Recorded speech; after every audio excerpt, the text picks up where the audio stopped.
هذه تراها قضية مهمة جدا، والسؤال هذا مهم جدا. الكذب في الرؤيا. النبي صلى الله عليه وسلم يقول: من أفر الفرى أن تري عينيك ما لا ترى. أبى أذكر لكم قصة يمدينا؟ نعم توكل على الله. كان عندي محاضرة وطمر شايب في آخر المحاضرة قال: يا شيخ أنا داخل على الله ثم عليك بعلمك بذنب نسيت سويته، ما أدري الله أغفره ولا ما يغفره ولا ما أغفره. قلت: خل ذنبك بيني وبينك واستغفر واستر نفسك. قال: مرة. المهم أصر، قال: أنا قبل 70 سنة كانوا يجونا المشايخ اللي يعلمون البدو، يقول: حنا بدو أوضاعنا تشكل الله. يقولوا ينزلون عند واحد من الجماعة كريم، والكريم وجه الله.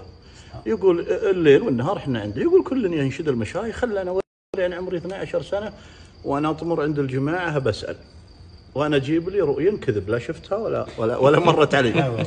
قلت: يا شيخ انا شفت طائر جانا من السماء كبير، جاء على غنم